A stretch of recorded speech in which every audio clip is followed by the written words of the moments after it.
real quick, before I start talking about my thoughts about Donkey Kong, there's going to be some minor spoilers. I just show some power ups and some late game costumes and stuff like that, but I'm just exploring the first area you go to. So nothing that crazy, but I thought it is still something I should say.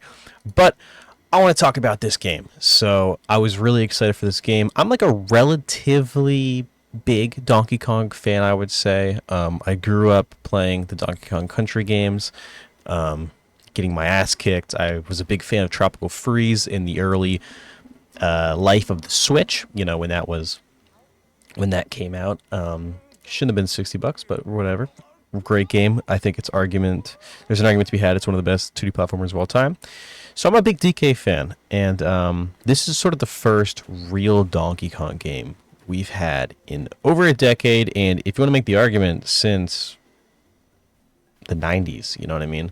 Because Tropical Freeze and Donkey Kong Country Returns are amazing, but they're not on the same level of as that 3D Mario and that 3D Zelda and, you know, these other franchises that Nintendo obviously prioritizes a lot more than Donkey Kong. It sort of felt like Donkey Kong was put to the wayside a little bit and in some cases relegated to like a side character for Mario and stuff like that. But this is the first time where we're really getting a full fleshed out adventure just about DK, and it's really good, dude.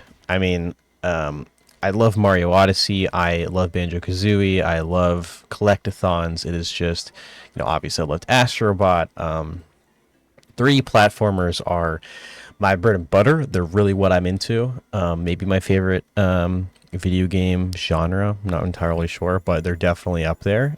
And this game filled that void just like Astrobot did last year. And I couldn't be more happy that we finally have a real DK game. And I want to start off talking about sort of the vibes of this game. So this game is really pretty. Definitely is taking advantage of the Switch too. If you sort of keep up with like internet news and stuff like that, you'll see that they talked about how this game was originally a Switch 1 game. And there definitely are times when you can see that. Like there are things that are low poly or maybe aren't as detailed as they would otherwise be if they were strictly designing this game from the newer hardware. But I don't think that takes away from the overall experience. I think the game is still very pretty. You see in this level right here, it's very vibrant. It's so colorful.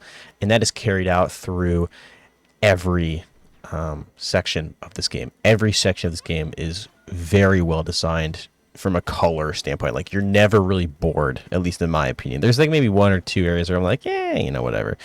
Or maybe there are times when I'll get overwhelmed. Like there's this one area, I won't say, but it's like very red and orange, and I was definitely getting a little like fatigued after spending hours and hours and hours in it. And that sort of leads on to the next thing to talk about is there's a lot to do in this game. So this footage you're seeing right now is literally right after I beat the game, and this is sort of like end game content where I'm sort of going around finding all the fossils I missed and stuff like that, because if I were to try and 100% it on the first playthrough, I would not have this review out for probably another 2 weeks, because it's going to take me a while. There's a lot to do in this game, and it never really feels tedious. I feel like with the Power Moons over time, a lot of people have, you know, Power Moons from Mario Odyssey, because there's so many, there's like 800 something. A lot of people have started to talk about, you know, how they don't really like it. It just felt mindless. It felt, you know, they got very fatigued over time. And I think I definitely felt that.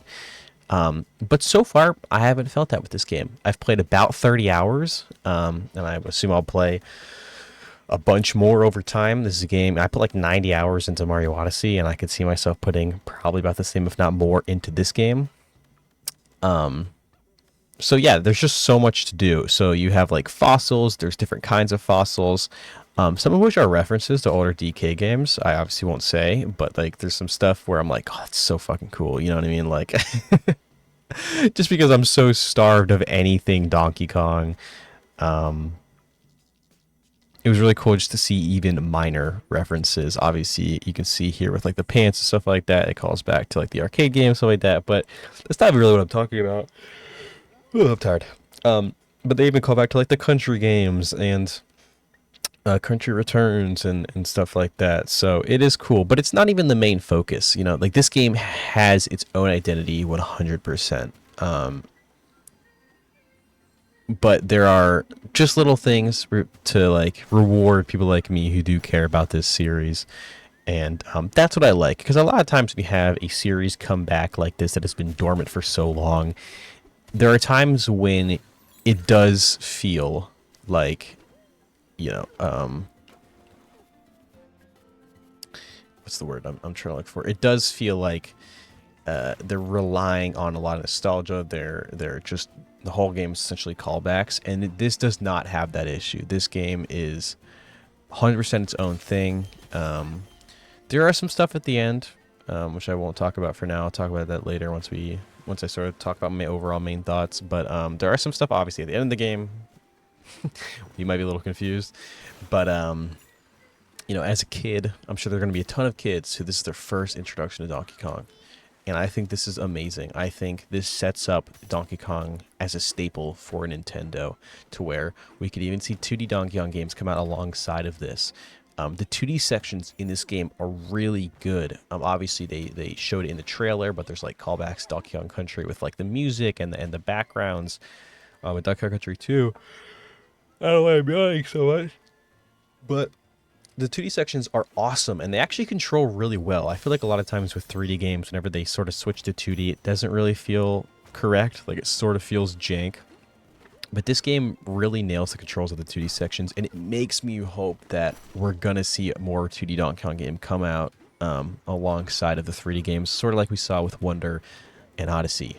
So that's something I'm really hoping for. And I think this game is going to do really well. So I'm hoping that it sort of sparks some confidence in Nintendo that this is a franchise they can rely on, that they can, you know, expand and do things with. Because I know Nintendo does care about Donkey Kong, but they don't view it on the same level as Mario and Zelda and stuff like that. And it also, quite frankly, isn't on that same level. But I think this game is a great first step into getting it there.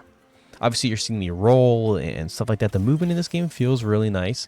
At first, the controls were really tripping me up, which I saw a lot of people talk about, how like A is jump instead of B, which I know at first maybe like, what are you talking about? But once you actually try and control this game for the first time, you're going to be sort of taken aback by like, oh, what the fuck? Like, yeah, that's weird. It's hard to get used to. And that's because, you know, digging up and down, they wanted to have, you know, well, X at the top of the controller, so that's how you dig up, and B's at the bottom, so that's how you press B. But, you know, it is something you get used to, and it's not a big deal at all. But it is something that for the first couple hours, I was like just constantly fucking up platforming sections and, you know, messing up when I was just trying to jump or do something like that. But the game overall does feel very nice to control, very similar to how Mario Odyssey just felt so good and so smooth to control. I don't think it feels as good as Mario Odyssey. Mario Odyssey is like one of a kind. In that, I think Mario Odyssey is probably the best feeling 2D platformer, or at least it's in the debate for best feeling 2D platformer. I think some other games like Penny's Big Breakaway have kind of come for its money a little bit there. But that's another conversation for another day. And yeah, overall, it just feels really good. I think a lot of the comparisons people have with like Mario Odyssey and stuff like that, I think they're doing it a disservice, because yes, well, it's made by the same team, and yes, it does obviously. Holy shit! Why am I lying? Well, obviously takes so much inspiration from Mario Odyssey.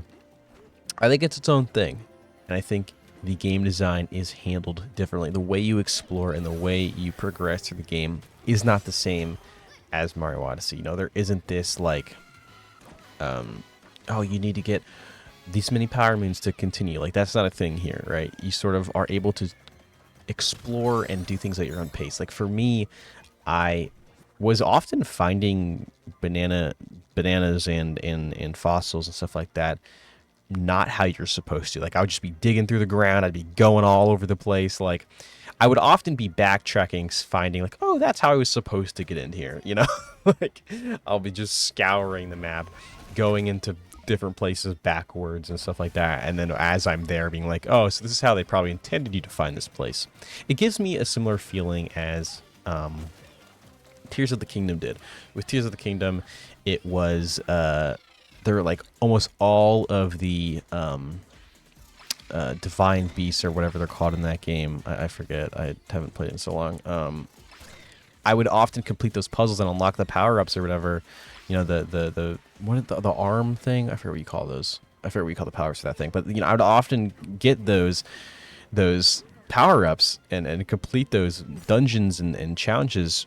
Sort of not the way I think the developers intended to, but that's how they designed the game so that you could do that. And I think that's what they did here.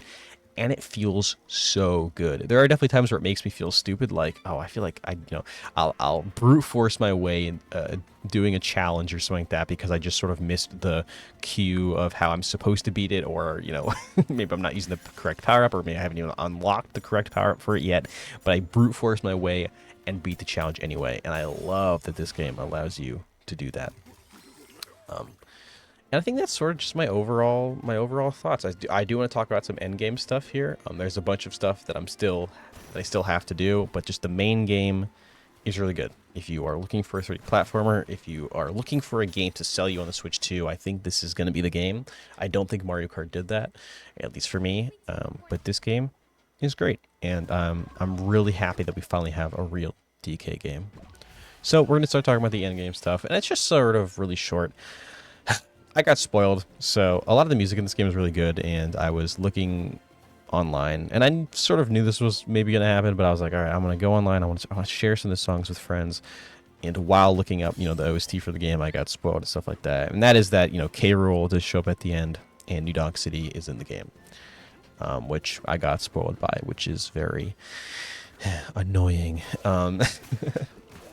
because people like putting it in the thumbnails. So thank you to all those awesome Nintendo YouTubers who just can't shut the fuck up for like literally 24 hours. It's like, dude, how are you even, like, you're not even enjoying the game. You're just busting through it at max speed just to get it into the thumbnail. Like, dude, it just makes me so mad. Like, those dudes need to be, I do think there needs to be something done about people like that. Like, YouTube needs to be like, all right, spoiler warning for like a set period of time. I don't know how they would enforce that. Obviously, there would have to be ways that they would control that. But like, dude, it's so fucking crazy. But regardless, seeing K. Rool was awesome. And that is sort of what I was talking about earlier with like being rewarded. Like, this game has its own identity, but they do have things to reward people who care about this series. And like hearing all the, like, they reuse a lot of the old sound effects because like obviously the Kremlin and like a lot of Donkey Kong Country enemies return and stuff like that, and hearing all those sound effects from the original game was really cool. And it was just a nice like little cherry on the top. They also obviously had New Donk City, which I don't know if it's a real layer. Obviously I'm still exploring the end game, so maybe I'll be able to actually go there and walk around, but it is more of just like the set piece for a boss fight, the final boss fight, the true final boss fight. And yeah, so maybe it'll be a cool layer. I'm not really sure. I'm just sort of taking it easy at this point. I beat the main game. I'm sort of going back and getting all the stuff that I missed. So I'll get there eventually and I'll find out. But yeah, I like the Void Kong and stuff like that. I think the girl is cool. And I think that the miner guy, whatever you say his name, is cool. Yeah, that's really all I have to say. This game is amazing. I would say it's Game of the Year, but I love Expedition 33. I'm not one of those annoying Expedition 33 fans, but that game really meant something to me, and this game does too. So either of these winning Game of the Year would make me happy.